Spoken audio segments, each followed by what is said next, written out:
الله لا إله إلا هو الحي القيوم কোন সূরা আছে কোন আয়াতে আয়াতুল কুরসি পড়তে ইচ্ছা করে না পড়েন আমার সাথে আল্লাহু লা ইলাহা ইল্লা হুয়াল হাইয়ুল কাইয়ুম আল্লাহ হচ্ছেন তিনি যিনি ছাড়া কোনো উপাস্য নাই কোনো ইলাহ নাই কোনো মাবুদ নাই যিনি ছাড়া আর কোনো ইবাদতের মালিক নাই আর যিনি হচ্ছেন সদা জাগ্রত চিরঞ্জীব সার্বভৌমত্বের একচ্ছত্র মালিক যিনি সদা জাগ্রত চিরঞ্জীব তিনি হচ্ছেন আল্লাহ। এখন কেউ যদি বলেন আল্লাহ অক্ষর কি এক একটা অক্ষর বাদ দিয়া আল্লাহরে চিনায় দেন তাও চেনানো যাবে, আল্লাহর প্রথম অক্ষর যদি বাদ দেন কি থাকবে? কোরআনে কারীম বলছে তা দিয়েও বোঝা যাবে লিল্লাহি মা ফিস সামাওয়াতি ওয়া মা ফিল আরদ।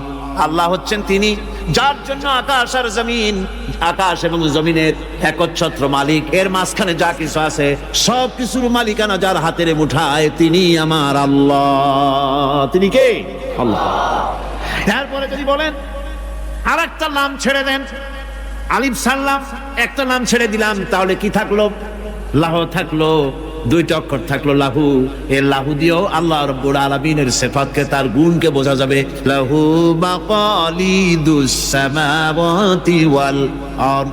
আল্লাহ পাক বলেন আসমান এবং জমিনের রিজকের চাবিকাঠি আল্লাহ পাকের হাতে, যাকে খুশি তিনি পর্যাপ্ত রিজেক দান করেন।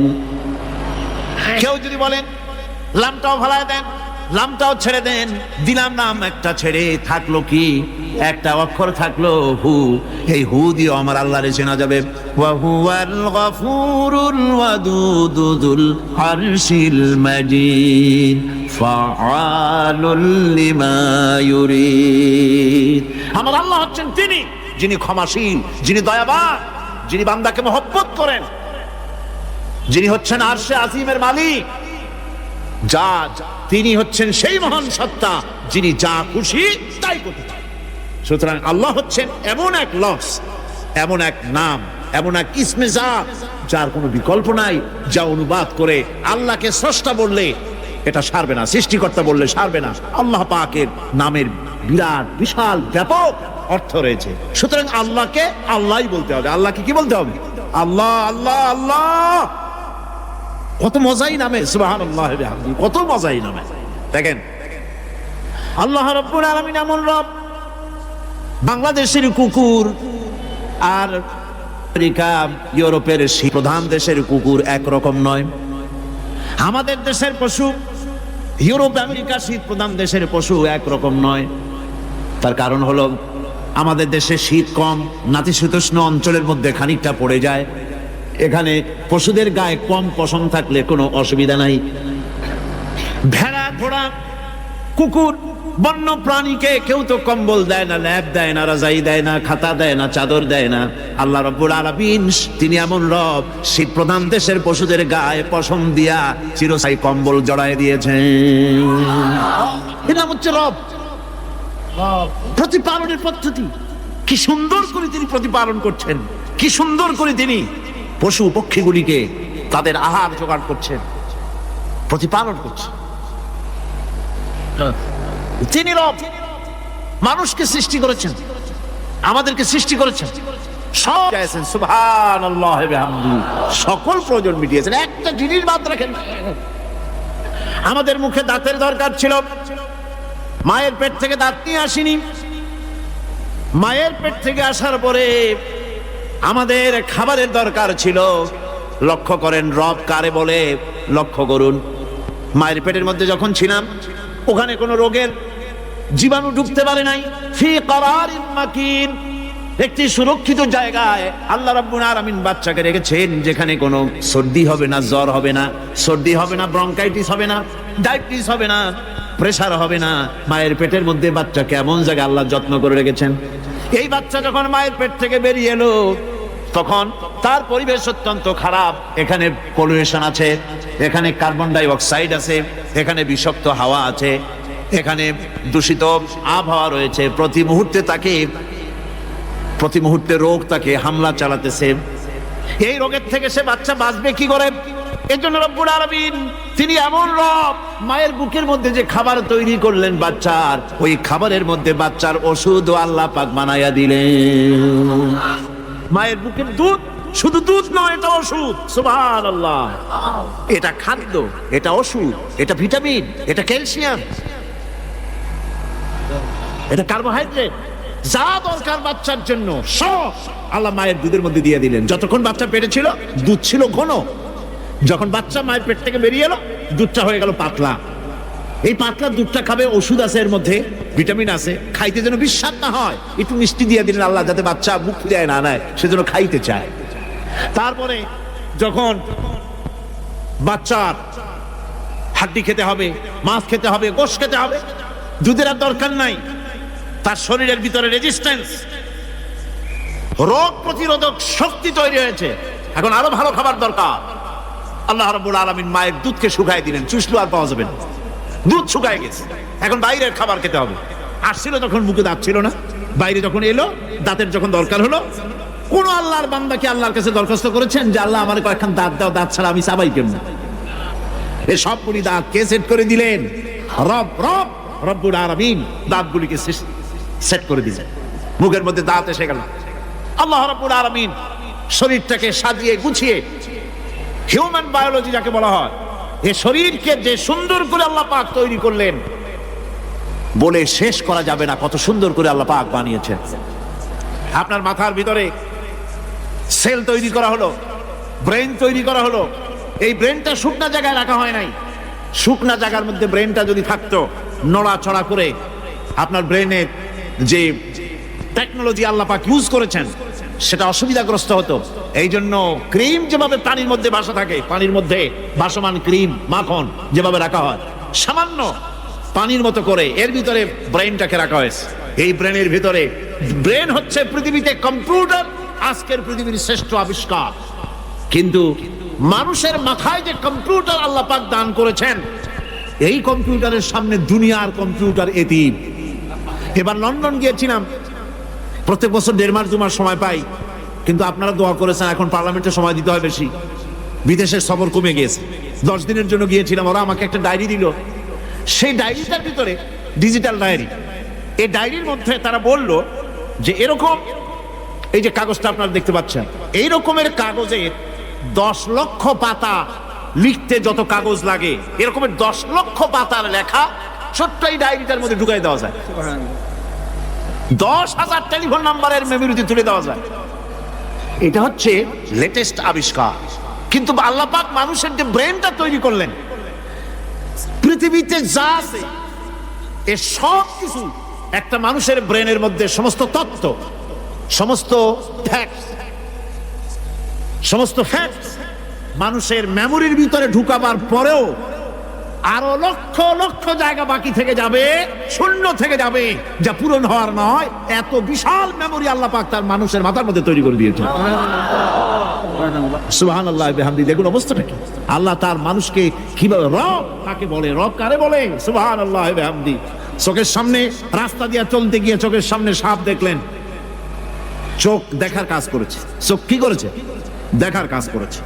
এখন কি করবে? চোখ কিন্তু দেখে বসে থাকে নাই, চোখ দেখা মাত্রই ট্রান্সমিট করেছে ব্রেনকে। ব্রেন সাথে সাথে অ্যাকশন নিতে বলেছে হাতকে আর পাওকে। হাতে লাঠি থাকলে পিটাও, লাঠি না থাকলে পাকে বলেছে দৌড় মারো। এই যে সাপ দেখলো, চোখ এটাকে পাঠাই দিল ব্রেনকে, ব্রেন পাঠাই দিল অ্যাকশনে হাতে আর পায়। এতে কিন্তু 1 সেকেন্ড সময় লাগে নাই, 1 সেকেন্ডের কয়েক লক্ষ ভাগের 1 ভাগের ভিতরেই মানুষ অ্যাকশনে এসে গিয়েছে। সুবহানাল্লাহ। এর নাম হচ্ছে রব। এর নাম কি? তার অফুরন্ত সৃষ্টি, অফুরন্ত সৃষ্টি। মানুষের হার্ট তৈরি করেছেন, চোখ তৈরি করেছেন। চোখে কিন্তু আমরা নেগেটিভ দেখি, চোখে আমরা কি দেখি? নেগেটিভ দেখি। এই নেগেটিভটা চোখ ক্যাচ করে ব্রেনের ভিতর থেকে পজিটিভ হয়ে কে বের করে দেয়? সুবহানাল্লাহ বিহামদি। কানে অসংখ্য শব্দ শুনি, কিন্তু কোন শব্দ তো জড়ায় যায় না। অসংখ্য শব্দ আমরা শুনি, যেমন রেডিও ঘুরাচ্ছেন, 9 ব্যান্ড রেডিও অথবা এর থেকেও বেশি ব্যান্ডওয়ালা রেডিও। আপনি যখন ঘুরাচ্ছেন কোন সেন্টার ধরার জন্য, অনেক সময় 4-5টা সেন্টার জড়ায় যায় না? জড়াই কিনে 4-5টা সেন্টার জড়াই যায়, সর্বনাশ হয়ে যায়, কোনটা থেকে কোনটা জন্য। তো এইরকম করে আপনার কানের ভিতরে শব্দগুলি সব জড়াইয়া পাকাইয়া আপনার কানের মধ্যে একটা বিশ্রী আওয়াজ সৃষ্টি করে দিতে পারতো। কে স্তরে স্তরে শব্দগুলিকে শোনার ব্যবস্থা করেছেন। আপনার জিহ্বার ভিতরে হাজারো রকমের স্বাদ গ্রহণ করার জন্য একটা জিহ্বায় এতগুলি টেস্ট নেওয়ার ক্ষমতা কে তৈরি করে দিলেন? আল্লাহ রাব্বুল আলামিন সুবহানাল্লাহি ওয়া বিহামদি। তিনি হচ্ছেন রব, যিনি মানুষের প্রতিপালন সৃষ্টি করেন এবং প্রতিপালন করেন, এমনি এমনি ছেড়ে দেন। এরপরে মানুষের সব প্রয়োজন তিনি মিটিয়েছেন। মানুষের জীবন ধারণের জন্য সব থেকে বড় প্রয়োজন পানি। সবচেয়ে বড় প্রয়োজন কি? পানি। জোরে কোন কি? পানি। জীবনের জন্য পানি এবং আর্দ্রতা, এই দুটি জিনিস অপরিহার্য, এছাড়া জীবন বাঁচবে না। আমরা দেখতে পাই সমুদ্র ভরা পানি মজুদ আছে, লক্ষ্য করেন, সমুদ্র ভরা পানি মজুদ আছে, নদী খাল বিল ভরা পানি মজুদ আছে, কিন্তু এটাই তো যথেষ্ট নয়। রব হচ্ছেন তিনি যিনি এই বিশাল বিশাল পানির মজুদ থেকে বাতাসকে যিনি বলেন, যিনি প্রতিনিয়ত বাষ্পীয় আকারে পানিগুলিকে সমুদ্র থেকে উত্থিত করেন, পানিগুলিকে উত্থিত করেন মহাকাশী। আল্লাহ পাক বলেন, আল্লাহুল্লাযী আরসালার রিয়াহা ফাতুসিরু সাহাবা। বাষ্প হয়ে পানিগুলি আকাশে উত্থিত হয় এবং মহাকাশে যাওয়ার পর এই পানিগুলি, লবণাক্ত পানিগুলি আল্লাহর মেশিনে সেগুলি মিষ্টি হয়ে যায়। জোরে কোন সুবহানাল্লাহ। পানিগুলি মিষ্টি হয়ে গেল, ওই মিষ্টি পানি আল্লাহ রাব্বুল আলামিন নাজিল করে দিলেন। এবার বৃষ্টি কণা কণা হয়ে পড়লো, ফোঁটা ফোঁটা বৃষ্টি। আল্লাহ খুঁজে দেখলেন বৃষ্টির ফোঁটাগুলি পৃথিবীর প্রতিটি কণা তালাশ করে তৃষ্ণার্ত কণাগুলিকে আল্লাহ পাক ভিজাই দিলেন। সেই জন্য তার নাম হলো রব। তিনি হচ্ছেন রব, প্রয়োজন মিটান। পানি সবচেয়ে প্রয়োজন বেশি, সেই পানি আল্লাহ পাক এভাবে সরবরাহ করলেন। জমিনের চারিদিকে নদী নালা রেখেছেন, জমিনকে আর্দ্র করেছেন, জমিনের ভিতরের পানি মিষ্টি করেছেন। টিউবওয়েল মারলে পরে, পাম্প করলে পরে ভিতর থেকে মিঠা পানি আল্লাহ পাক বের করে দেন। সুবহানাল্লাহ। এই মিষ্টি পানির ব্যবস্থা করেছেন। এরপরে তিনি ওই আল্লাহ পাক মিষ্টি পানির ব্যবস্থা করে বৃষ্টির মাধ্যমে পৃথিবীতে ফসল উৎপাদনের ব্যবস্থা করে দিলেন। সেজন্য আল্লাহ পাক কোরআনে কারীমের মধ্যে বলেছেন, ওয়াজআলনা মিনাল মাই কুল্লা শাইইন হায়্য। পানি দ্বারাই আমি সব বস্তুকে সজীব রাখি। বৈশিষ্ট্যের দিক থেকে পানির রয়েছে অনেক গুণ, আশ্চর্য গুণ। পৃথিবীর ৭৫% হচ্ছে পানি। আকাশ থেকে অর্থাৎ চাঁদ থেকে যখন চাঁদে ভ্রমণকারীরা যখন ছবি তুলেছে, তো সেই ছবিতে ব্লু রং এসেছে বেশি, সবুজ এসেছে কম। সবুজ হলো গাছপালা, আর ব্লু হচ্ছে পানি। সমুদ্রের পানির রং হচ্ছে নীল। মানুষের শরীরের ভিতরে ৬০% পানি, গাছের মধ্যে রয়েছে পানি। পানি ছাড়া পৃথিবীর বাঁচার কোনো পথ নাই। আবার দেখেন, প্রচন্ড শীতের কারণে, ঠান্ডার কারণে যেসব এলাকায় তাপমাত্রা হিমাঙ্কের নিচে এসে যায়, সেই সব দেশে সমুদ্রের পানি আর দরিয়ার পানিগুলি বরফ হয়ে যায়। এই বরফ যখন হতে থাকে, তখন পানি তার নিজের তাপকে নিচের দিকে ছুটতে থাকে। উপরের তাপ বরফ হয়ে যায় ঠান্ডা, আর নিচে তাপ বিচ্ছুরিত করে দিয়ে পানির ভিতরে যত জলজ প্রাণী আছে আর উদ্ভিদ আছে, সবগুলিকে বাঁচায় রাখার ব্যবস্থা আল্লাহ রাব্বুল আলামিন এভাবে করে থাকে। এবার আল্লাহ রাব্বুল আলামিন বলছেন, এই পানি ছাড়া মানুষ বাঁচে না, প্রাণী বাঁচে না। পানি এমন এক জিনিস, এমন এক নিয়ামত আমি দান করলাম। আল্লাহ পাক বলেন, কুল আরাআইতুম ইন আসবাহা মাউকুম গাওরান ফামান ইয়াতিকুম বিমাইন মাইন। বলো দেখি, সবে শুকাইয়া যদি যায় এই জমিনের পানি, তাহলে হেথায় তটনির ধারা কে দিবে সবারে আনি। এই পৃথিবীর নদী নালা খাল বিল, জমিনের আভ্যন্তরীণ দিকে পানিগুলি যদি আমি আল্লাহ রাব্বুল আলামিন শুকায় দেই, তাহলে আমি আল্লাহ ছাড়া এমন কে আছে যে নতুন করে আবার পানির আমদানি করে দিতে পারে? আছে কেউ? আজ পানির শূন্যতা আমাদের দেশে দেখা যাচ্ছে। পানি আস্তে আস্তে কমে যাচ্ছে, আস্তে আস্তে পানি শেষ হয়ে যাচ্ছে।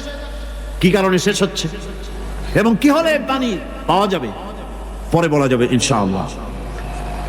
তো জীবন ধারণের জন্য যেমন পানির প্রয়োজন, জীবন ধারণের জন্য তেমন বাতাসেরও প্রয়োজন।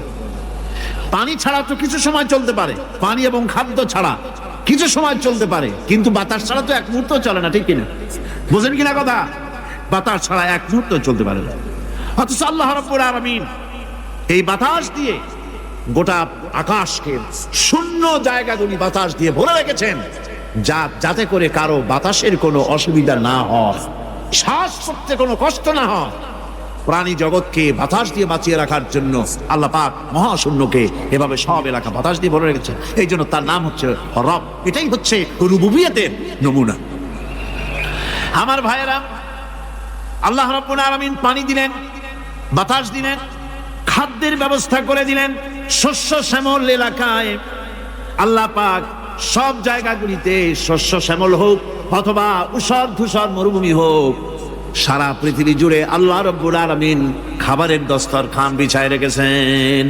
ওয়ামা মিন দাব্বাতিন ফিল আরদি ইল্লা আলাল্লাহি রিজকুহা। এই পৃথিবীর বুকে এমন কোন বিচরণশীল জীব নাই যেই জীবের রিজকের দায়িত্ব আমি আল্লাহ আমার নিজ হাতে গ্রহণ করি নাই। জোরে বলেন সুবহানাল্লাহ। সব রিজেক আমি ছড়াই রেখেছি বিশ্ব জুড়ে সর্বত্র। আল্লাহ পাক বলছেন, فَلْيَنْظُرِ الْإِنسَانُ إِلَى طَعَامِهِ أَنَّا صَبَبْنَا الْمَاءَ صَبًّا ثُمَّ شَقَقْنَا الْأَرْضَ شَقًّا فَأَنبَتْنَا فِيهَا حَبًّا। আল্লাহ পাক বলছেন, মানুষের উচিত নিজ খাদ্যাদির দিকে লক্ষ্য করা, নিজের খাদ্যের দিকে লক্ষ্য করা। যেহেতু এই খাদ্য প্রতিদিন তার সামনে আসে, এদিকে তার লক্ষ্য করা উচিত। আমি প্রথমে জমিনের উপরে পানি বর্ষণ করি, পরে জমিনকে দীর্ণ বিদীর্ণ করি, এরপরে জমিনের ভিতরে উর্বরা শক্তি আমি দান করি। কে বলতেছেন এই কথা? আল্লাহ পাক বলছেন। এরপরে আমি নানান জাতের ফসল ফলন তোমাদের জন্য আমি দান করে দেই। খাদ্যের দিকে নজর করতে এই জন্য আল্লাহ পাক বলেছেন, মানুষ চতুর্দিক থেকে তো চোখ ফিরাতে পারে, মুখ ফিরাতে পারে, কিন্তু খাদ্যের দিকে তার নজর করতেই হয়। সকালে, দুপুরে, বিকালে, রাত্রে সব সময় তার সামনে খাবার আছে। আল্লাহ পাক বলেন, খাবারের দিকে একটু নজর করো, কেমন ভাবে কি সুন্দর করে খাবারগুলি তৈরি করে দিয়েছি, শুরু কিভাবে হলো, পরিপক্ক কিভাবে হলো, সেদিকে তোমরা লক্ষ্য করো। সে লক্ষ্য তো করা নাই, সমানে খায়, বিসমিল্লাহ বলেন, আলহামদুলিল্লাহ বলেন, পাইকারি দরে খাইতেই থাকে। আল্লাহ পাক বলছেন, খাদ্যাদির দিকে লক্ষ্য করো। এই যে চাউল তোমরা খাচ্ছ, আটা খাচ্ছ, গম খাচ্ছ, মাছ খাচ্ছ, গোশ খাচ্ছ, তামাম পৃথিবীর সমস্ত বিজ্ঞানীরা একত্রিত হয়ে একটা চাউল বানাইতে পারবে? জোরে কোন পারবে? না পারবে। পারবে প্লাস্টিকের চাউল, আর কলেরা হয়ে মরবে। পৃথিবীর সমস্ত বিজ্ঞানীরা একত্রিত চাউল বানাতে পারবে না, একটা ডিম বানাতে পারবে না। পারবে একটা বানাতে? পারবে না। বিজ্ঞানীদের প্রশংসা আমরা করি, হ্যাঁ করি, বিজ্ঞানীরা অনেক কিছু বিশ্বকে উপহার দিয়েছে, কিন্তু মূল রবের কাছে আমরা যাই না, তাকে চিনতেও পারি না, সেখানে যাই না। বিজ্ঞানীরা কি করেছে? আল্লাহর বানানো জিনিসগুলি তারা ডিজাইন করেছে। ডিজাইন করতে তো নিষেধ নাই, আর ডিজাইন করাই যায়, সৃষ্টি করতে পারে না। বিজ্ঞানীরা সৃষ্টি করে নাই, ডিজাইন করেছে। কিরকম? আল্লাহ পাক চাউল তৈরি করেছেন। চাউল করেছে কে? বলেন না সবাই। এখন আপনারা সেই চাউল দিয়ে পিঠা বানান, পায়েস বানান, সেই চাউল দিয়ে বা পিঠা, আরো কি যেন খাই চট্টগ্রামে, রস দিয়া, ওটা কি কয়? দই পিঠা নাকি? ধোঁয়া পিঠা। তো এইভাবে করে আপনি ডিজাইন তৈরি করছেন, আটা দিচ্ছে। আল্লাহ পাক আটা তৈরি করেছেন, গম দিয়েছেন, এই আটা দিয়ে গোলগোল্লা তৈরি হচ্ছে, এর দ্বারা রুটি তৈরি হচ্ছে, এর দ্বারা অসংখ্য রকমের সিমাই টিমাই ইত্যাদি দিয়ে, লাচ্ছা সিমাই, নানান রকমের সিমাই আপনি ডিজাইন করেন, অসুবিধা নেই। আল্লাহ তৈরি করা কাঠ দিয়ে ফার্নিচার তৈরি হচ্ছে, টেবিল হচ্ছে, গুষ্টি শুদ্ধ হচ্ছে। আল্লাহ তৈরি করা লোহা দিয়া মাইক হচ্ছে, স্ট্যান্ড গান হচ্ছে, ব্রেন গান হচ্ছে, তারপরে প্লেন হচ্ছে। তাহলে আমি বলতে চাইলাম, বুঝাতে চাইলাম, সমস্ত জিনিস এর স্রষ্টা কে? জোরে বলেন কে? বিজ্ঞান শুধু এগুলি এক জায়গায় করে অ্যাসেম্বল করছে, এগুলিকে এক জায়গায় করে এক একটা রূপ দিয়েছে। এখানে বিজ্ঞানের কৃতিত্ব আছে ঠিক, কিন্তু আপনারাই বলেন, লোহা যদি আল্লাহ তৈরি না করতেন, মাইক তৈরি হতো, রাইফেল তৈরি হতো? আর রাইফেল যদি নাই হতো, তাহলে কারাগারের বন্দীগুলো মারতেন কি দিয়া? রাইফেল যদি না হতো যুদ্ধ করতেন কি দিয়ে? ঠিক কিনা? যত মারামারি ইত্যাদি যা কিছু হচ্ছে, তো শুধু মারামারির জন্যই তো আল্লাহ লোহা বানান নাই। লোহার সবচাইতে বড় প্রয়োজন হচ্ছে জমিন কর্ষণ করা, জমিন চাষ করা। এই জমিন চাষের জন্য লাঙ্গল দরকার, শাবল দরকার, খুন্তা দরকার, কোদাল দরকার। এই লোহার দাম কেউ আল্লাহ পাক এত লোহা বেশি দিয়েছেন, যার জন্য লোহার দাম কম। সোনা কম দিয়েছেন যেহেতু সোনার প্রয়োজনীয়তা কম, লোহার প্রয়োজনীয়তা বেশি, এই জন্য লোহা বেশি দিয়েছেন, দামটা কমে গেছে, যার জন্য আপনার আমার জন্য কিনে ব্যবহারটা সহজ হয়েছে। কথা ঠিক কিনা বন্ধুগণ? আল্লাহ রাব্বুল আলামিন এইভাবে করে মানুষের রুবুবিয়তটা, আল্লাহ পাকের রুবুবিয়ত হচ্ছে তিনি মানুষকে সুন্দর করে সৃষ্টি করে যা কিছু প্রয়োজন সবকিছু খাওয়াচ্ছেন, দিচ্ছেন। সে আল্লাহ পাক প্রশ্ন করছেন, কুল মান ইয়ারযুকুকুম মিনাস সামাই ওয়াল আরদ আম্মান ইয়ামলিকুস সামআ ওয়াল আবসারা ওয়া মান ইয়াখরুজুল হাইয়্যা মিনাল মাইয়িতি ওয়া ইউখরিজুল মাইয়িতা মিনাল হাইয়্য। আকাশের প্রশস্ত বুক থেকে এবং জমিনের এই প্রশস্ত বুক থেকে কে রিজিক, তোমাদের খাদ্য কে উৎপাদন করে? কে নির্জীব থেকে সজীবকে বের করেন? আর কে সজীব কে নির্জীবে পরিণত করেন? তিনি কে? তিনি হচ্ছেন আল্লাহ পাক। আল্লাহ পাক বলছেন এই প্রশ্ন যদি তাদেরকে করা হয় তো তারা কি বলবে? আল্লাহ পাক বলেন, ওয়ামান ইউদাব্বিরুল আমরা ফাসায়াকুলুনা আল্লাহ ফাকুল আফালা তাত্তাকুন। হে নবী, এদেরকে প্রশ্ন করুন, এদেরকে যদি প্রশ্ন করা হয় এই পৃথিবীর সুন্দর পরিচালনা পদ্ধতি কে করেন, তাহলে তারা এক কথায় বলবে, নিজের থেকেই বলবে আল্লাহ। কে করছেন সবকিছু? আল্লাহ। আল্লাহ পাক বলেন, নবী তাহলে তাদেরকে বলেন, এ কথা জানার পর, এ কথা বোঝার পরেও কেন তারা ঔদাসীন্যতা দেখাচ্ছে? কেন তারা গাফিল হয়ে যাচ্ছে? কেন তারা আল্লাহ পাককে ভয় করে তার পথের অনুসারী হচ্ছে না? যে আল্লাহ রাব্বুল আলামিন এত কিছু করছেন, তিনি তার পরিচয় সম্পর্কে বলে দিচ্ছেন, ফাযালিকুমুল্লাহু রাব্বুকুমুল হক ফামাযা বা'দাল হক ইল্লাদ দালাল। নিশ্চয়ই এসবের মূলে রয়েছেন তোমাদের রব, আমাদের আল্লাহ, আমাদের রব। সুতরাং উজ্জ্বল সত্য প্রকাশিত হওয়ার পর গোমরাহি ছাড়া আর কিছুই বাকি থাকে না। সুতরাং যারা সত্যের পথের অনুসরণ করতে চায়, রবকে চিনতে হবে, আল্লাহ পাককে জানতে হবে এবং তাকে অনুসরণ করতে হবে, তাকে রব হিসাবে চিনতে হবে। আমার বন্ধুগণ, এটা হচ্ছে সেই রুবুবিয়ত ইলাহি যার দিকে হযরত মূসা আলাইহিস সালাম ইঙ্গিত করেছিলেন ফিরআউন যখন তাকে প্রশ্ন করেছিলেন, ফামান রাব্বুকুমা ইয়া মূসা। হে মূসা, তোমাদের দুজনের রব কে? তোমাদের রব, তোমাদের প্রভু কে? তিনি জবাব দিলেন, রব্বুনাল্লাযী আ'তা কুল্লা শাইইন খালকাহু সুম্মা হাদা। রব হচ্ছেন আমাদের তিনি, যিনি নাকি আমাদের প্রতিপালক, আমাদেরকে সৃষ্টি করেছেন এবং আমাদেরকে হেদায়েত দিয়েছেন, সঠিক পথের দিশা দিয়েছে। এখানে হেদায়েত হচ্ছে, এখানে হেদায়েত শব্দের অর্থ হচ্ছে সৃষ্টি শুধু করেন নাই, তাকে চলা, তার খাদ্য অনুসন্ধানে, তাকে বেঁচে থাকার সবকিছুর উপকরণ, এ কমন সেন্স, এ সাধারণ জ্ঞান আল্লাহ পাক তার সাথে দিয়েছেন। তিনি হচ্ছেন রব। আচ্ছা, একটা দৃষ্টান্ত দেই। এই হেদায়েতটা কি? এই হেদায়েতটা হচ্ছে, আপনাদের বাড়িতে যদি কারো বিড়াল থাকে, বিড়াল, বিড়াল বোঝেন তো না? কি বলে এটা? বিড়াল, বিলাই নাকি বলে? বিড়াল। এই বিড়াল যদি আপনাদের কারো বাড়িতে থাকে, তো বিড়ালের প্রসবকালীন অবস্থা দেখবেন, বিড়ালের প্রসব হবে, বাচ্চা দেবে। বিড়াল তখন ঘরের মধ্যে পেরেশান হয়ে ঘুরতে থাকে, একটা নিরাপদ জায়গা খোঁজে, একটা নিরাপদ জায়গা খোঁজে। প্রসব করার 2-3 দিন আগের থেকে খুঁজতে থাকে তার জন্য নিরাপদ জায়গা কোনটা। এরপরে খুঁজতে খুঁজতে প্রসবের দিন সে সত্যিকারের ঘরের মধ্যে সবচেয়ে কোনা কানা জায়গা যেটা, সেই রকমের একটা নিরাপদ জায়গা সে বেছে নিল। এরপরে বাচ্চা হলো।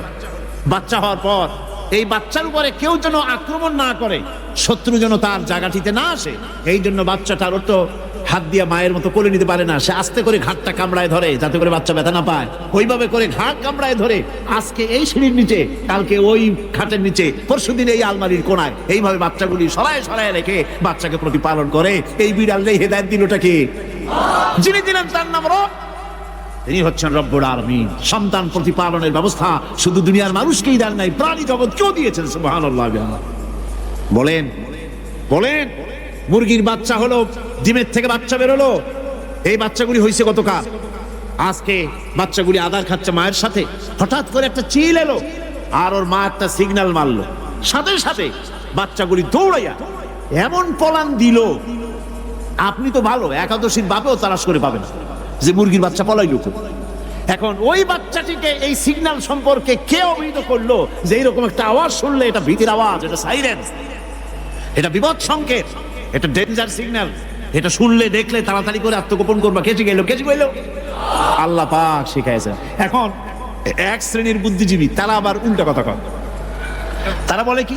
তারা বলে যে মুরগি বাচ্চা, এই বাচ্চা যে দৌড় মারলো, এখানে আল্লাহ এইসব কিছু নাই, নাউযুবিল্লাহি মিন যালিক। তো এখানে কি আছে? কয় যে এখানে বিষয়টা হলো এই যে এই মুরগি আর মোরগ, ওর বাপ মা, এই দুজনের মধ্যে আছে সিলের ভয়, আছে শিয়ালের ভয়। ওই ভয় ওদের মধ্যে ছিল, এই মা বাপের ক্রসের মাধ্যমে বাচ্চা আসছে, কাজে ওই ভয়, বাপের যদি কোনো রোগ থাকে, মায়ের রোগ থাকে, তো এগুলি তো বাচ্চার মধ্যেও ঢোকে। তো ভয় হোক, সুখ হোক, দুঃখ হোক, এই অনুভূতি স্বাভাবিক প্রক্রিয়ার মাধ্যমে বাচ্চার মধ্যে ঢুকছে, আর সিল দেখে আওয়াজ শুনে সে আত্মগোপন করেছে। এইটা আমি পড়িয়া আমি আমার আলোচনা এক জায়গায় বললাম বুদ্ধিজীবীদের উদ্দেশ্যে, যদি সত্যিই তাই হয়, মোরগ আর মুরগি মা বাবার মধ্যেই ভয় আছে বলে বাচ্চার মধ্যেই ভয় ঢুকছে, সেই জন্য সে আত্মগোপন করছে, তাহলে আবার মানুষের ব্যাপারে কথাটা আনি। মানুষেরা সাপের ভয় করে না মহব্বত করে? কথার জবাব দিলে না, যখন তখন মনে হয় আপনারা সাপ বুঝি ভালোবাসেন। সাপ আমরা সকলেই ভয় পাই, মায়ও ভয় পায়, বাবাও ভয় পায়। এই মায়ের গর্ভে সন্তান এসছে, সন্তানের বয়স 2 বছর, 2.5 বছর, ঘরের মধ্যে কেউ ছিল না, ঘরের মধ্যে একটা সাপ আসছে, একটা সুন্দর সাপ, দেখতে সুন্দর, কিন্তু সে সাপে কামড়ালে মানুষ মরে যায়। ওই সাপটা মাথা উঁচু করে ভাড়া ধরেছে। এই বাচ্চাটা কি সাপ দেখে দৌড় মারবে, না বাচ্চাটা ওই সাপটাকে ধরার জন্য সে এগিয়ে যাবে? কোনটা করবে? এগিয়ে যাবে। তাহলে মা বাপের ভয়, তাদের মা বাপের রক্তের মধ্যে, শিরার মধ্যে, সব জায়গায় সাপের ভয়, তার মাধ্যমে বাচ্চা এসে বাচ্চার মধ্যে সাপের মহব্বত হইল, কারণ ভয় হইল না, কারণ বাচ্চা অবস্থা। আমার বন্ধুগণ, মুরগির বাচ্চাকে হেফাজত করার জন্য বুদ্ধিমান প্রাণী মানুষ তার কাছে নাই বলে আল্লাহ রব্বুল আলামিন তারে বাচ্চা অবস্থা থেকে বোঝার তৌফিক দিয়েছেন কোনটা ভয়ের আওয়াজ, কোনটা হলো বিপদের আওয়াজ। মানব সন্তানের প্রতিপালন করার জন্য তার মার বাবা আছে বলে ওই রকম করে পশুদের মতো আল্লাহ বানান নাই, তাকে হেফাজত করার জন্য মা বাপ আছে বলে এই দায়িত্ব আল্লাহ পাক মা বাপের উপরে ছেড়ে দিয়েছেন। মা বাপ তাকে হেফাজত করে। রুবুবিয়তের প্রতিপালন, হেদায়েতের এই প্রতিপালন আল্লাহ পাক মানুষকে এভাবে করে তাদেরকে হেদায়েত দিয়েছেন, তার পথের চলার দিশা দিয়েছেন। পিঁপড়ার খাদ্য সংগ্রহের ব্যাপারটা দেখেন, পিঁপড়ার আছে দারুণ ঘ্রাণ শক্তি। কোথায় খাবার? 5 তলায় আপনি মিষ্টি খাচ্ছেন, রসগোল্লা থুয়ে দেন, তারপরে দেখেন কোন জায়গায় দিয়ে পিঁপড়া এসে জন্মের খাওয়া খায়, ঠিক কিনা? দেখেন তার কত তীব্র ঘ্রাণ শক্তি, সেখানে চলে যাচ্ছে। তাকে হেদায়েত দেওয়া হয়েছে, তাকে ঘ্রাণ শক্তি দেওয়া হয়েছে। চিল, শকুন, ঈগল কোথায় থাকে বুঝেন না? মহাশূন্যে 3 থেকে 3.5 মাইল উপরে শকুন, বাজ, ঈগল উঠতে থাকে, খাবে, ওখানে তো তার খাবার ছড়ানো নেই। আল্লাহ হচ্ছেন এমন রব, আমাদের স্রষ্টা হচ্ছেন এমন রব, যিনি ওই চিল, বাজ আর শকুন মহাশূন্যে যেগুলি উড়ে বেড়ায়, ওদেরকে আল্লাহ পাক এমন তীব্র দৃষ্টি শক্তি দান করেছেন, 3 মাইল উপর থেকেও ছাগল মুরগি মরা দেখলে ওখান থেকে সে ঝাঁপায় পড়ে তা খেতে পারবে। তাকে দেওয়া হচ্ছে দৃষ্টিশক্তি। এরকম করে যার যা প্রয়োজন, সমস্ত প্রয়োজনগুলি আল্লাহ মিটাচ্ছেন। এরই নাম হচ্ছে রুবুবিয়াতে ইলাহি। এটাই হচ্ছে আল্লাহ পাক রব, এটা তার অসংখ্য প্রমাণ। সেই জন্য আল্লাহ পাক বলেন আলহামদুলিল্লাহি রাব্বিল আলামিন। পড়েন সবাই, আলহামদুলিল্লাহি রাব্বিল আলামিন। সমস্ত প্রশংসা হচ্ছে আল্লাহ পাকের জন্য। কোন আল্লাহ? প্রথমে তো আল্লাহ বললাম, তারপর বললাম রব, এখন বলা হচ্ছে কোন রব? যিনি আলামিন, রব্বিল আলামিন, যিনি সমস্ত জাহানের রব। তাহলে বোঝা যাচ্ছে রব, জগৎ একটা না, জগৎ কথা বুঝতেছেন আমার? জগতে একটা নয়, অসংখ্য জগৎ আছে, বহুমাত্রিক জগতের কথা এখানে আল্লাহ পাক বলছেন। আমি এই জন্য বলি যে কোরআন হচ্ছে বিজ্ঞানের উৎস। কোরআন বিজ্ঞানের কি? বিজ্ঞানের আবিষ্কার যত বাড়বে, বিজ্ঞান চিরটা কাল কোরআনের কাছে ভিক্ষার হাত দিয়ে এতিমের মতো দাঁড়ায় থাকবে। আজ পৃথিবীর বিজ্ঞানীরা বলছে জগৎ সম্ভব। আমরা মনে করছি পৃথিবীটাকে, আমাদের কাছে জগৎ দুইটা। কয়টা জগৎ? একটা জগৎ হলো এইটা, ইহ জগৎ আর পরজগৎ, এছাড়া আর কিছু জানি না। এই দুইটাই জগৎ আমাদের কাছে। এখন দেখেন বিজ্ঞানীরা কি বলছে। বিজ্ঞানীরা বলছেন সৌরজগতে শুধু আমাদের সৌরজগৎটাই শেষ না, অসংখ্য সৌরজগৎ আছে মহাশূন্যে, অসংখ্য সৌরজগৎ। পৃথিবীর প্রতি 4 বিলিয়ন মানুষ যদি এক একটা সৌরজগৎ দখল করে, তাতেও সৌরজগৎ শেষ হবে না। আরো সহস্র সহস্র বিলিয়ন বিলিয়ন সৌরজগৎ আরো ফাঁকা পড়ে থাকবে। এত সৌরজগৎ আল্লাহ সৃষ্টি করেছেন। এই মহাশূন্যে বহুমাত্রিক জগতের কথা আল্লাহ পাক এখানে বলেছেন। এই পৃথিবী একটা জগৎ, এই মাটির তলে আছে আর এক জগৎ, সমুদ্রের ভিতরে আছে পানির তলার আর এক জগৎ। আর মহাশূন্য যে কি তা আপনার মাথায় শূন্য হয়ে যাবে চিন্তা করতে করতে। এই জন্য বিজ্ঞানীরা, বড় বড় বিজ্ঞানী, এরা কিন্তু নাস্তিক হয় না। বর্তমান বিজ্ঞানীরা চিন্তা করে গবেষণা করে খেয়ে হারিয়ে ফেলছে মহাশূন্যকে দেখে। যেখানে আছে গ্যালাক্সি, যেখানে আছে মিল্কি ওয়ে, যেখানে রয়েছে অসংখ্য তারকা, এই পৃথিবীটা মহাশূন্য আল্লাহ যেভাবে তৈরি করেছেন সেই তুলনায় এই পৃথিবী একটা মার্বেলের চাইতে খুব বেশি একটা বড় কিছু হয় বলে মনে হয়। পৃথিবী যদি হয় একটা মার্বেলের মতো, তাহলে আমরা যে মানুষ, আমাদের অস্তিত্ব কোথায় চিন্তা করেন। এবার মহাশূন্যে চলেন। মহাশূন্য সে কি বিশাল মহাশূন্য। একটা তারকা থেকে আর একটা তারকায় যদি যেতে হয় তাহলে সহস্র সহস্র বিলিয়ন বছরের দরকার হবে। কি বছর? এ দুনিয়ার বছর না, আলোকবর্ষ, লাইট ইয়ার। আলো চলে প্রতি সেকেন্ডে কত? 1,86,000 মাইল।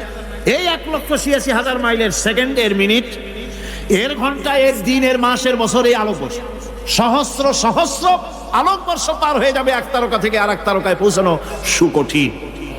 এ ধরনের অসংখ্য তারকা আল্লাহ পাক তৈরি করে রেখেছেন। সূর্য হচ্ছে পৃথিবীর চাইতে 13 লক্ষ গুণ বড়। এরকম সূর্য বিজ্ঞানীরা এখন বলছে, আগে বলতো 1 কোটি সূর্যের চাইতে বড় তারকা, এখন বলতেছে এই রকমের পৃথিবীর চাইতে 13 লক্ষ গুণ বড় সূর্য, এরকম 3 কোটি সূর্য খাইয়া ফেলাইতে পারে। এরকম সহস্র সহস্র তারকা এক একটা গ্যালাক্সির ভিতরে আল্লাহ পাক তৈরি করে গেছে। এখন মনে হচ্ছে যে এই তারকাগুলি বড় না, এই তারকাগুলির চাইতে আবার বড় জিনিস আছে। সেগুলি কি? সেটাকে বলা হয় ব্ল্যাক হোল। সেটাকে বলা হয় ব্ল্যাক হোল, অন্ধকার কূপ। ব্ল্যাক হোল আবার ম্যান হোল বুঝবেন না, কিন্তু ম্যান হোলের ঢাকনা চুরি হয় যেমন। তবে একটা দৃষ্টান্ত আপনি বুঝতে পারেন, রাস্তায় রাস্তায় যেমন অসংখ্য ম্যান হোল আছে, ওই রকম করে মহাশূন্য অসংখ্য ব্ল্যাক হোল আছে, একটা দুইটা না, অসংখ্য। এই ব্ল্যাক হোল আবার দেখা যায়, অদৃশ্য ব্ল্যাক হোল। এই ব্ল্যাক হোলগুলো কি?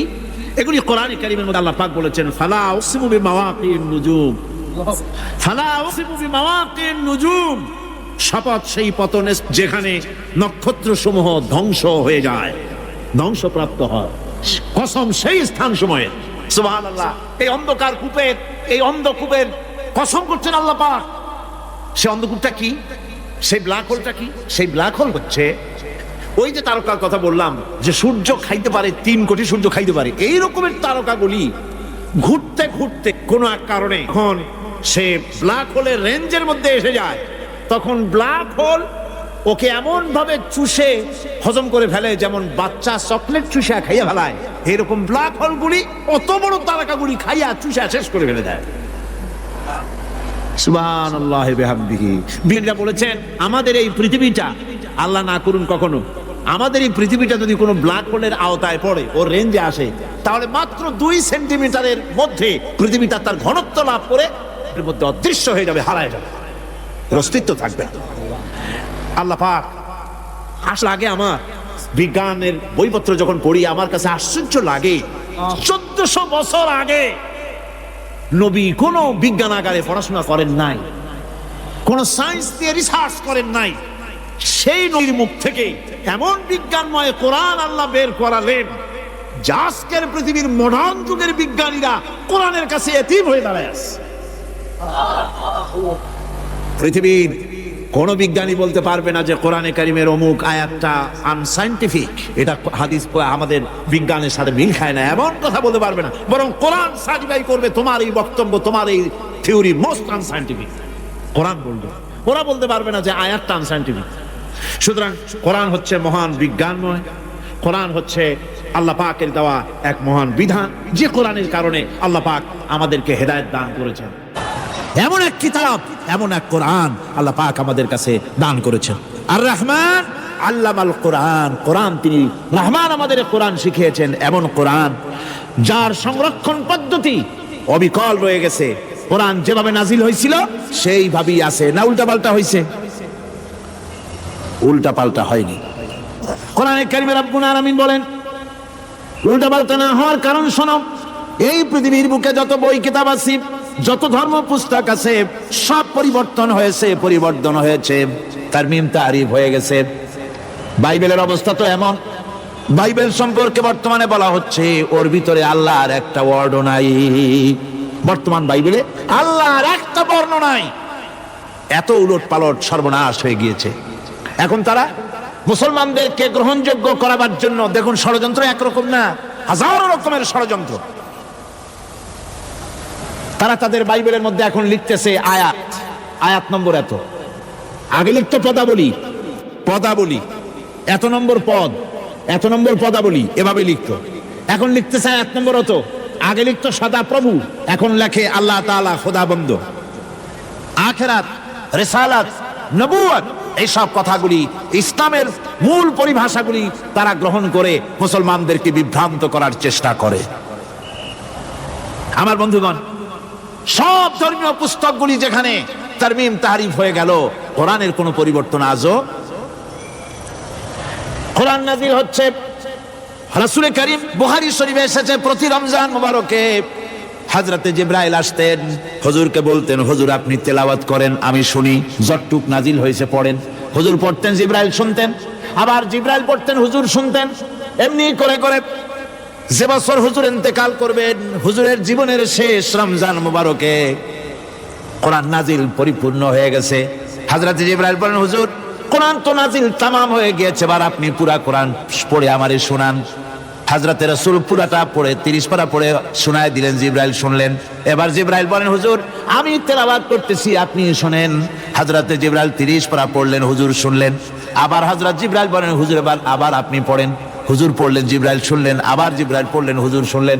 তার মানে হলো হুজুর যে বছর ইন্তেকাল করলেন ওই বছরের রমজান মুবারকে হযরত জিবরাইল 2 বার পড়েছেন, হুজুর শুনেছেন, আর হুজুর 2 বার পড়েছেন, জিবরাইল শুনেছেন, যাতে করে একটা জের জবর, একটা আয়াত, একটা সেমিকোলন যেন বাদ না পড়ে যায়। কোরআন কারীম মুখস্থ করার জন্য আল্লাহ রাব্বুল আলামিন এটাকে স্থায়ী করার জন্য বাধ্যতামূলক করেছেন, নামাজের ভিতরে তেলাওয়াত করতে হবে। মানুষ নামাজের মধ্যে তেলাওয়াত করে সওয়াবের জন্য, সকালে পড়ে, বিকালে পড়ে, অর্থ সহকারে বুঝে পড়ে, রাত্রে পড়ে, দিনে পড়ে। পৃথিবীতে এমন একটা মুহূর্ত নাই যখন কোরআনে কারীম তেলাওয়াত হয় না। জোরে কোন সুবহানাল্লাহ। মানুষ এটাকে তেলাওয়াত করতেছে, মুখস্থ করতেছে। এই কোরআন শরীফের ভিতরে রয়েছে সব কিছু। এর মধ্যে রয়েছে ইতিহাস, এর মধ্যে আছে বিজ্ঞান, এর ভিতরে রয়েছে দর্শন, ভূতত্ত্ব, উদ্ভিদ তত্ত্ব, নৃতত্ত্ব, খতত্ত্ব, জ্যোতির্বিজ্ঞান। এর ভিতরে রয়েছে মানুষের পারিবারিক নীতি, সামাজিক নীতি, চুক্তি নীতি, বন্ধু নীতি, যুদ্ধ নীতি, মানুষের যা প্রয়োজন সব কিছু এই কোরআনে কারীমের মধ্যে আল্লাহ পাক সন্নিবেশিত করে দিয়েছেন। জোরে কোন সুবহানাল্লাহি ওয়া বিহামদিহি। আমার ভাইয়েরা, কোরআন এর পরিচয়ের কথা বলতেছিলাম। আল্লাহ পাক কি কোরআন আমাদের শিখালেন, কোন কোরআন আমাদের শিখাইছেন, সেই কোরআনের পরিচিতি আপনাদের সামনে আমি তুলে ধরতেছি। আমি নিজে না, এবার কোরআন তার পরিচয় নিজেই দেবে। কেউ যদি কোরআনের কাছে জিজ্ঞাসা করে কোরআন তুমি কোথা থেকে নাজিল হয়েছ, কে তোমাকে নাজিল করেছে, এই প্রশ্ন যদি কেউ কোরআনের কাছে করে, কোরআন নিজেই তার জবাব দিতে পারে কিনা? কোরআন নিজেই বলে তানজিলাম মিম্মান খালাকাল আরদা ওয়াস সামাওয়াতিল উলা। এ কোরআন নাযিল করেছেন তিনি, যিনি ওই উচ্চ আকাশ আর জমিনকে যিনি সৃষ্টি করেছেন, সেই আল্লাহ আমারে নাযিল করেছেন। কোরআনের কাছে কেউ যদি প্রশ্ন করে, ও কোরআন, এই পৃথিবীতে নাযিল হওয়ার আগে তুমি কোথায় ছিলে? কেউ যদি প্রশ্ন করে, কোরআনে কারীম নিজে নিজের পরিচয় শোনায়, আমি কোথায় ছিলাম শোনো। বাল হুয়া কুরআনুম মাজিদুন ফি লাউহিম মাহফুজ। বরং এই কিতাব অতীব মর্যাদা সম্পন্ন সুরক্ষিত ফলকে লিপিবদ্ধ ছিল, আমি ছিলাম লৌহে মাহফুজে, সেখান থেকে এসেছি। যদি কেউ প্রশ্ন করে, কোরআন কি কোরআন, তুমি কার উপরে অবতীর্ণ হয়েছ? জবাব কোরআন নিজেই দেয়, ওয়া আমিনু বিমা নুজিলা আলা মুহাম্মাদ ওয়া হুয়াল হাক্কু মির রাব্বিহিম। ঈমান আনো সেই জিনিসের উপরে যেটা মুহাম্মদ সাল্লাল্লাহু আলাইহি ওয়াসাল্লামের উপর অবতীর্ণ হয়েছে। আবার অন্য আয়াতেও জবাব পাওয়া যায়, তাবারাকাল্লাযী নাযালাল ফুরকানা আলা আবদিহি লিয়াকুনা লিল আলামিনা নাযীরা। অতীব বরকতপূর্ণ মহান সত্তা সেই আল্লাহ রাব্বুল আলামিন, যিনি তার বান্দার পরে ফুরকান অবতীর্ণ করেছেন। সুবহানাল্লাহি ওয়া বিহামদিহি। কোরআনের নাম আমি বলেছিলাম শুধু কোরআন নয়, অনেক নাম আছে। কোরআনের আরেক নাম ফুরকান। কোরআনের আরেক নাম কি? আল ফারকু বাইনাল হাক্কি ওয়াল বাতিল। কোরআন হচ্ছে সেই মহাসত্য যা মিথ্যা এবং সত্যের মধ্যে পার্থক্য সূচিত করে, মঙ্গল এবং অমঙ্গলের মধ্যে পার্থক্য সৃষ্টি করে, যা সত্য এবং মিথ্যার মধ্যে তাফরিকা সৃষ্টি করে, সত্যকে মানুষকে বুঝিয়ে দেয়। তার নাম হচ্ছে ফুরকান। এবার যদি প্রশ্ন করা হয়, ও কোরআন, বুঝলাম তুমি লৌহে মাহফুজে ছিলে, বুঝলাম তুমি নবীজির উপরে নাজিল হয়েছো, এবার বলো তুমি কোন মাসে নাজিল হয়েছো? তুমি তো আসছিলা প্রথম, কোন মাসে নাজিল হয়েছো? এ প্রশ্ন যদি কেউ করে, কোরআন তার জবাবে বলবে, শাহরু রমাদান আল্লাযী উনজিলা ফীহিল কুরআন। রমজানের পবিত্র মাসে আমি অবতীর্ণ হয়েছি। সুবহানাল্লাহ। যদি প্রশ্ন করা হয়, রমজানে তো আসছো, কিন্তু প্রথম নাজিল হয়েছিল কোন সময়? ওটা কি দিন ছিল না রাত ছিল? কোরআন তার জবাবে বলে, ইন্না আনজালনাহু ফি লাইলাতিল কদর। কদরের পবিত্র রাতে আমি এই পৃথিবীতে আমার আগমন ঘটেছিল। যদি প্রশ্ন করা হয়, বুঝলাম সবই, কেন নাজিল হয়েছে তুমি? এই পৃথিবীতে তোমার আসার উদ্দেশ্য কি? মূল কাজটা কি? এই প্রশ্ন যদি করা হয়, কোরআনে কারীম তার জবাবে বলে, শোনো কেন এসেছি। লিতুখরিজান নাসা মিনাজ যুলুমাতি ইলান নূর। আমার মিশন হচ্ছে গোটা বিশ্ব মানবতাকে পঞ্জীভূত জমাট বাঁধা অন্ধকারের ভেতর থেকে টেনে বের করে আলোর সন্ধান দিতে, আলোর দিকে আনার জন্য আমি কোরআন নাজিল হয়েছি। গোটা পৃথিবীর মানুষ আছে অন্ধকারের ভিতরে। কিসের মধ্যে? অন্ধকার কি? অন্ধকার হচ্ছে পুঁজিবাদ, অন্ধকার সমাজতন্ত্র, অন্ধকার ধর্ম নিরপেক্ষতাবাদ, অন্ধকার জাতীয়তাবাদ। মানুষের তৈরি করা যত মতবাদ সব কি? জোরে কোন, সবগুলি কি? অন্ধকার।